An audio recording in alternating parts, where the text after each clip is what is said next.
We watch a lot of that Gaia lately, that channel. And of course, the movies are cool, but I've really been digging into the individual hosts and their channels and their shows. And what entertains me is like they kind of know each other. So it's like, to me, they vibe really clicky, kind of like the old SNL crew, but you get nerds and consciousness instead of like, comedy and cocaine. Imagine if you combined them.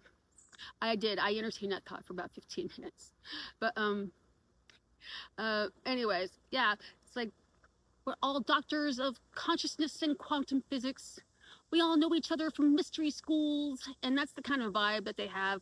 And what's interesting to me is, well, they all seem to have this kind of like shared, at least some sort of shared background. They all have different ways of explaining the exact same thing. And as I'm watching these shows, I'm just like, it's kind of like, it puts me in a bit of a tailspin. And so I had to dig deeper on that. And there's something I discovered about frameworks. And that's what this show's about. Stay tuned. I think I've worn this same outfit in a recent video, and I think I should apologize. But before we go any further, let's define what I mean by a framework. A framework is simply the lens through which somebody understands reality. It's the model that they use to organize their experiences and explain what they believe is happening. So we all have frameworks. Scientists have frameworks, psychologists have frameworks, religious traditions and even cults have frameworks, and spiritual traditions have frameworks. And eventually, whether we realize it or not, we build our own. The framework itself isn't the problem. In fact, the frameworks are actually incredibly useful. They help us make sense of experiences that might otherwise be difficult to describe because human words suck. The important thing is recognizing when someone is teaching from their framework rather than describing an objective fact that everyone agrees upon. In spiritual conversations, frameworks show up everywhere. If you've ever watched long-form interviews on consciousness or spirituality or human potential, you've probably noticed that many of these teachers have spent decades studying their subject, and they've often trained with specific traditions, mystery schools, and spiritual systems. So over time, they build a framework. And that model helps them organize what they've learned to make sense of the experiences they've had. And many of those frameworks are incredibly well developed. You can connect the dots, really. I mean, they're thoughtful, they're intelligent, but they're often built from years or even decades of study and or direct experience. And the interesting thing is that two highly educated people can have frameworks that are equally coherent and compelling and have different conclusions. I mean, one person's framework can make complete sense, same as the others, but they don't agree with each other. That's not necessarily because one of them is wrong. It's often because they're organizing reality through different models. When you listen to enough conversations, you start noticing that people aren't just describing experiences. They're describing experiences through the framework that they've built around them. Which is why I occasionally find myself wanting to stop the video in the middle of the conversation and ask, what exactly do you mean by that? And it's not because I'm disagreeing, nor that I'm skeptical. It's because the same word can mean very different things depending on the framework you're using. And I think that's where some of the confusion in modern spirituality comes from. Now, over time, certain words started showing up everywhere, like Kundalini and enlightenment, and ego death, self-realization, higher consciousness, oneness, chosen one. But some of these describe broad stages of development, and some describe shifts in identity. Some describe changes in awareness, and some describe experiences. Some of them are describing states, and some describe entire philosophical frameworks. The problem is that we often throw them all into the same bucket and talk about them as if they're the same kind of thing. So awakening isn't particularly controversial. Most traditions have a version of it.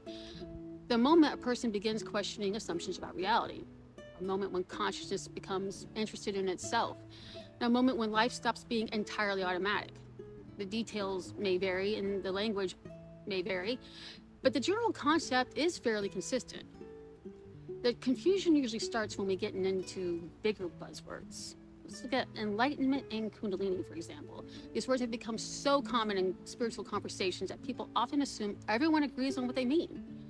But if you ask enough teachers or researchers or mystics and seekers what enlightenment is, you'll quickly discover what definitions there are. They're multiplying. They're described as permanent realization. It's described as a state. It's described as a process or the end of suffering or the beginning of the real work. And the same thing happens with Kundalini. Depending on who you ask, it's an energetic force or a developmental process or a nervous system transformation or some kind of a spiritual awakening mechanism. or even just a symbolic model. It could be a combination of any of these things. But the deeper you look, the harder it becomes to find a single universally accepted definition. And I think that's how these concepts accidentally become part of a spiritual bucket list. We hear these words like over and over: enlightenment, kundalini, enlightenment, kundalini. You know, it's just eventually it just starts sounding like these are things that everybody is supposed to accomplish. Like people, even like me, is like we're wondering, well, what the hell? Did I miss something here? Am I behind in this? Is everyone else having these same experiences that I'm not? And am I awakening wrong? But it's difficult to measure yourself against a milestone that doesn't even have a universally agreed upon definition. If 10 people can't agree on what enlightenment is, how exactly are you supposed to know if you've reached it? I mean, 5 different traditions can describe Kundalini 5 different ways. How are you supposed to know whether you're pursuing the same thing they're talking about? And that's why I think the frameworks matter, and they're not bad. Frameworks help explain where these definitions come from and help understand why intelligent people can describe the same territory using different maps. They remind us that sometimes disagreement isn't about the experience itself. It's about the language being used to describe it. Maybe the goal isn't to memorize someone else's map. Maybe the goal is to become conscious of the map you're using while remaining curious about the other maps people have drawn. Curiosity is key. Because the moment we stop assuming that every framework is describing a reality in the exact same way, then a lot of the confusion starts to make sense. And then suddenly enlightenment, kundalini, and all the rest stop looking like items on a cosmic checklist and start looking like human beings trying to describe experiences that are often hard to put into words. They really are. But I think it makes a much more interesting conversation. So maybe the most valuable thing about exploring different frameworks isn't finding the one framework that's correct, not likely, but maybe it's learning from each of them, from every teacher, every tradition, and researcher, every mystic, every philosopher, Gnostic, every consciousness explorer, because they may all be holding a different piece of the puzzle. And I think there's some tremendous value in listening and in learning and staying curious, especially, and in considering perspectives that are different than your own. But eventually, there comes a point where we have to start building our own understanding. And it's not from copying someone else's framework, or not by rejecting someone else's framework either, but by thoughtfully integrating what resonates and letting experience become our teacher as well. And also, at some point, the question stops being, what does this teacher believe, and becomes, what do I believe? What have I actually experienced? And what makes sense within my own understanding of reality? You gotta listen to yourself, because that's actually where trust comes in. Trusting yourself enough to remain curious, and trusting yourself enough to keep learning, and trusting yourself enough to explore ideas without feeling obligated to adopt them all. Also, trust yourself enough to decide whether experiences like enlightenment or kundalini or any of these milestones are actually part of your path or simply part of someone else's. So the goal is maybe not finding the perfect framework, but just building one consciously. That's all I got. I'll see you guys next time.